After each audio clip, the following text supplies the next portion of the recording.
Hello, my dear Wuppertal Suspension Railway fans on Facebook, Instagram, YouTube, TikTok, and Blue Sky. For those who don't know me yet, I'm the nerd behind the Suspension Railway's social media pages. Mike Bruggemann, born and raised in Wuppertal, 39 years young, and therefore younger than many would guess. Most of my posts and photos cover periods long before my birth. As some of you may already know, I've written 2 books, one about the suspension railway and an autobiography. Before these can hopefully be pre-ordered soon, I wanted to give the suspension railway fans a little audio-visual preview from the chapter The Return of the Emperor's Car, or Kaiserwagen in German. I hope you like it. After more than 8 years of restoration, the Kaiserwagen Emperor's Car of the Wuppertal Suspension Railway is back in service. The train, consisting of main car 5 and trailer car 22 of the 1900 series, was named after the test run by Kaiser Wilhelm II and his wife Augusta Victoria on October 24, 1900. The cars were in dairy service from 1901 until the end of 1974. It was a twist of fate that allowed the former Price and Advertising Office of the City of Wuppertal to use the carriage for special excursions from 1976 onwards, offering coffee and cake or cotton butter, a local specialty, and beer. As a curve lubrication train equipped with a lubrication system on the first bogie, train numbers 5 and 22 survived beyond 1974. The new wheel flange lubrication system for the new GTW 72 trams was not completed in time. This provided an opportunity to convince WSW WSW Wuppertal Patrick Transport to undertake the costly conversion, which included recertification after 75 years, partial technical adaptation to the GTW 72 standard, and restoring the interior to its original 1900 delivery condition. The company MAN, which also built the new GTW 72 trams, was commissioned to carry out the overhaul at that time. During this conversion, the number of compressed air reservoirs for the brakes was increased from 3 to 5. A unique feature of the monorail cars was that they never had compressors on board. Instead, the brakes were filled with compressed air at the terminal stations. This system still applies to the Kaiserwagen Emperor's Car today. Since 1976, this upgrade has allowed the cars to be refilled with compressed air only once for a complete tour at the Vohwinkel depot. The GTW 72's control panel, used to monitor battery, voltage, amperage and speed, as well as a bogie-mounted traction control system that triggers a signal when entering a blocked section of track, were also retrofitted. The control itself is still carried out with a cam-type drive switch from 1964, which is hidden behind the original housing of a slip ring drive switch from 1900. The modifications were designed so that individual components such as the spring-applied brakes could have been used as spare parts for the regular GTW 72 trams after the Kaiserwagen was initially scheduled to be retired in the 1980s. Since demand for the carriages was significantly higher than expected, the carriage was preserved. During an extended general overhaul in 1986, the carriage bodies were completely gutted, and the internal wooden frame and outer sheet metal were subsequently reconstructed. For long-term preservation, it was stipulated that, in addition to the regular general overhauls, which take place every 5 years for the Kaiser carriage instead of every 8 years for modern carriages, such a complete overhaul should be carried out every 20 to 30 years. This corresponds to the average service life of a modern rail vehicle. The train ran without problems until 2018. With the acquisition of the new Generation 15 trains, it became clear that the train would need to be modernized again and converted to a 750 volt operating voltage, as well as the modern ETCS Level 2 Plus Versal Block train control system.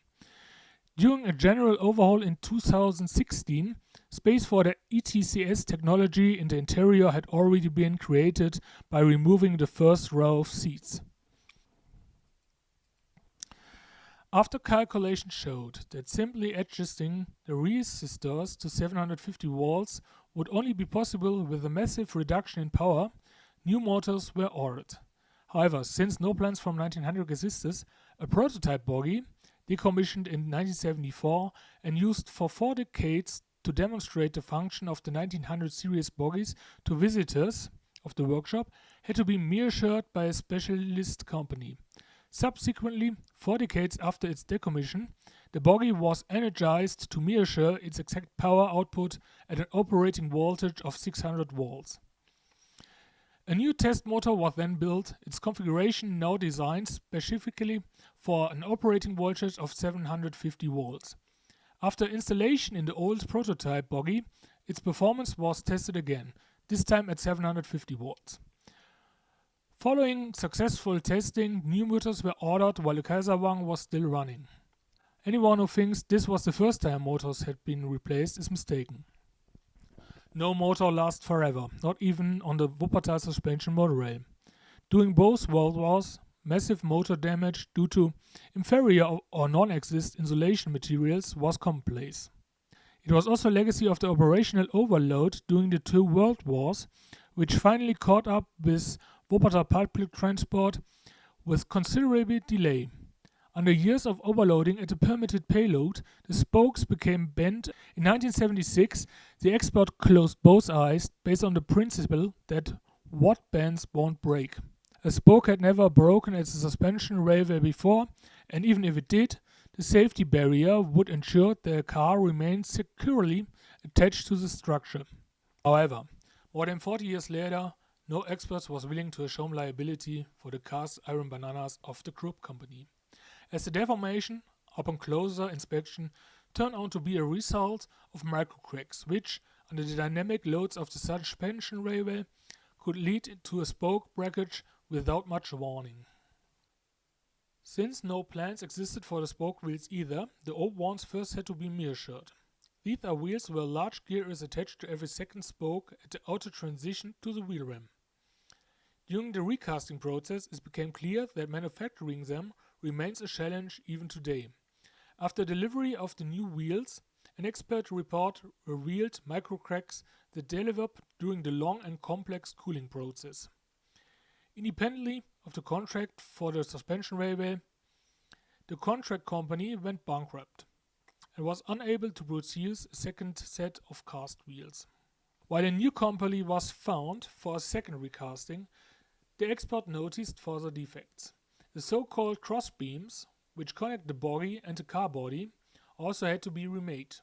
Meanwhile, the bogies themselves, that is, the frame and motor housing, were professionally stripped of paint, and the riveted joints were inspected. After a fresh coat of paint and testing on the prototype bogie, the installation of the ECCS components were scheduled to begin.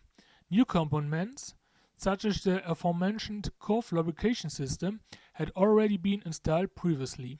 However, drilling into the 120-year-old frames to mount the ECCS components, which were relatively large compared to the bogies, resulted in material changes.